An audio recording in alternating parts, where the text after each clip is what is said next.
In support of the movement for indefinite life extension, a response to the compression of morbidity mindset.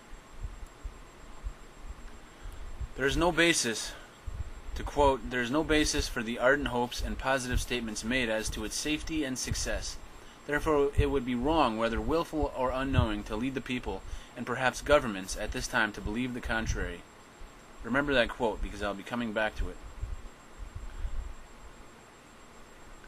The popular and widespread article about the need to support and fund the compression of morbidity, called The Longevity Dividend, is a good example of a solid piece detailing a need to fight aging.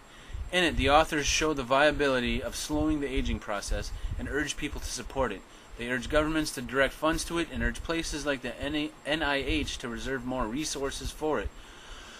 However, they do not push for indefinite health spans or indefinite life extension, hereafter referred to as indefinite life extension. They push rather for the compression of morbidity, or in other words, for more healthy years in the last period of a person's average traditional 70 to 90 year lifespan. To quote The Longevity Dividend, this compression of mortality and morbidity would create financial gains not only because aging populations will have more years to contribute, but also because there will be more years during which age entitlement and healthcare programs are not used. End of quote. At the same time, the authors work to discredit the pursuit of indefinite life extension. They suggest that altering genes would not be practical, useful, or ethical. They call indefinite life extension unrealistic and suggest that it is not feasible. Although they are not focused exclusively on compressing morbidity, as much of the gerontology community has been, they are still mired in old school thinking. The overall mindset includes that older academic scholars who have grown through the younger, naive dreaming stages, where people tend to think more about things like indefinite life extension, have moved on into the realm of more realistic endeavors like the compression of morbidity. In response to this, we must, to quote, "We must never forget that we are cosmic revolutionaries, not stooges conscripted to advance a natural order of things that kills everybody." That's by the late great Alan Harrington.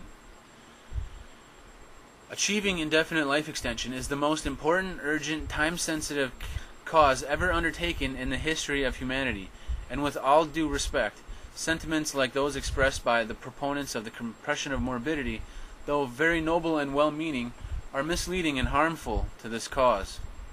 Regardless of whether we ultimately find that we can achieve indefinite life extension or not, we need to go all the way and see. Our lives, this amazing shot at this incredible, mysterious existence, depends on it. We cannot afford to sell ourselves short on this. If life is practical and useful, if choosing life over death is ethical, then whichever functional, constructive approach to creating its indefinite, healthy extension that we discover will be practical, useful, and ethical as well. Life is those things. People are right when they say that it's not productive or healthy to overhype this cause, or anything for that matter. Incidental examples are not representative. Also, we cannot afford to confuse this cause's efforts with hype when they are not. This is a real, urgent, life or death cause, and its components are by their very nature demanding, large, and extraordinary. They require reciprocating reflection, dialogue, and action. This is more than a scientific endeavor. This cause demands work, development, and in-depth sociological reform as well. The two need to work together and acknowledge each other, rather than occasionally, and sometimes more often, misunderstand each other. We work to help facilitate these and other aspects more fluently as we continue growing towards where humanity needs this cause to go. The number one reason why we need to choose indefinite life extension over the compression of morbidity is this: that we do not have to know that we can get there to go there, but we do have to go there to get there. I'll repeat that. We do not have to know that we can get there to go there, but we do have to go there to get there. Compression of morbidity is not a bad thing per se. However, portraying to the public that indefinite life extension is not in the cards is. If people think that they cannot get indefinite life extension in time for them, then they won't fight nearly as hard as this cause needs them to. People like the Dr. Aubrey de Grey of the SENS Foundation, who work on strategies for ending aging, say that the first person to live to 1,000 might be 60 years old now. He's not saying that the first person to live to 1,000 is alive now. There's a big difference. Might means go and see, is means go and get. We aren't going there to get indefinite life extension. We are going to see if it is there to get or not. Organizations like the Immortality Institute stress that the world can see indefinite life extension if it supports this goal with urgency. When something is this important, then allowing people to open their minds to the realities that breakthroughs may be around the corner is important. To be sure, though, we cannot announce that indefinite life extension is just around the corner, because we do not know that. That's not what this cause is saying. Those that suggest that we are saying things like that are wrong. Indefinite life extension may not be in the cards in any foreseeable future. If we never find it, and along the way we realize the compression of morbidity by, say, 7 years, then that's great and a much needed step. But these 7 years should not be the goal in and of themselves. It is not the goal in and of itself, in the same way that getting the no colored signs removed wasn't the goal of the civil rights movement, or performing 50 more space launches to orbit the Earth wasn't the goal in getting to the moon. Martin Luther King Jr. stated that it was no time for gradualism, that justice too long delayed is justice denied. To quote Martin Luther King Jr., to quote some of his passages, "We have come to this hallowed spot to America to remind America of the fierce urgency of now. This is no time to engage in the luxury of cooling off or to take the tranquilizing drug of gradualism. I have almost reached the regrettable conclusion that the Negro's great stumbling block in his stride towards freedom is not the white citizen's counselor or the Ku Klux Klaner, but the white moderate, who is more devoted to order than to justice, who prefers a negative peace, which is the absence of tension, to a positive peace, which is the presence of justice, who constantly says, 'I agree with you in the goal that you seek, but I cannot agree with your methods of direct action,' who paternalistically believes he can set the timetable for another man's freedom, who lives by the mythical concept of time, and who constantly advises the Negro to wait for a more convenient season. Shallow understanding from people of goodwill is more frustrating than absolute misunderstanding from people of ill will. Lukewarm acceptance is much more bewildering than outright rejection." End of passages. They needed to set ambitious goals that went all the way, and so does this movement for indefinite life extension. To quote John F. Kennedy, "We choose to go to the moon. We choose to go to the moon in this decade and do the other things not because they are easy, but because they are hard. Because that goal will serve to organize and measure the best of our energies and skills. Because that challenge is one that we are willing to accept, one we are unwilling to postpone, and one which we intend to win, and the others too. Even though I realize that this is in some measure an act of faith and vision, for we do not know what benefits await us.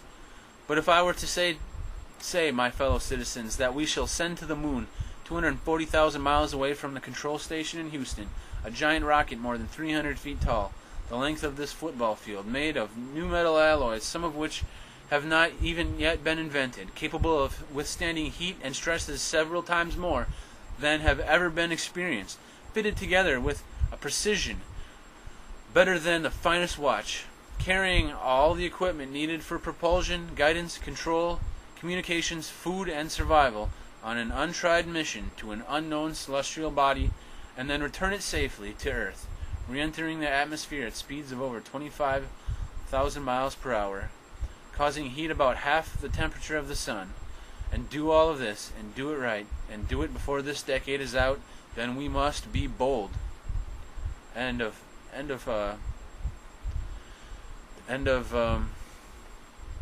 quotes. They needed to go there, and it's the same for this cause. It's the same for the movement for indefinite life extension. We don't have to know that we can get there to go there, but we do have to go there to get there. Things like the removal of colors-only signs and orbits around the Earth and 7-year dividends were a part of it, but the struggle for civil liberties and moon landings would not have reached their potential if the visionaries had not dreamt to go all the way, rather than having hoped to only go a portion of the way. To quote The great French Marshal Laouti once asked his gardener to plant a tree. The gardener objected that the tree was slow growing and would not reach maturity for 100 years. The marshal replied, "In that case, there is no time to lose. Plant it this afternoon." We have to plant the seed that we are undertaking the quest for indefinite life extension now. We have to take into consideration the fierce urgency of now. We have to have a dream. We have to shoot for the moon. We have to start now. We have to go there. We have to see if our lives are in the cards for us or not. Missing out on this chance to exist here because we don't go there would be as big of a tragedy as if the Americas were still undiscovered, blacks were still segregated, and the moon was still untouched. This is the next great human mission. Through blood, sweat, and tears, progress, joys, and dreams, our ancestors have delivered us to this cusp at the end of the technology era, which is emerging into the grand new transhuman era. In a way, we have been preparing throughout all of human existence for this. We cannot let our ancestors down. This is an immense homage that we owe to them for their great sacrifices and hard work, as well as an obligation that we owe to ourselves and all of our progeny of the future. There is no time to waste. We must plant the seeds that we have been handed. The seeds for the movement for indefinite life extension. Now. We have to get going now. Let me get back to that statement from the beginning and quote it in full this time. There is no basis for the ardent hopes and positive statements made as to the safety and successful use of the dirigible balloon or flying machine, or both, for commercial transportation or weapons of war. And therefore it would be wrong, whether willful or unknowing, to lead the people and perhaps governments at this time to believe the contrary. That was the Rear Admiral George Melville in 1901.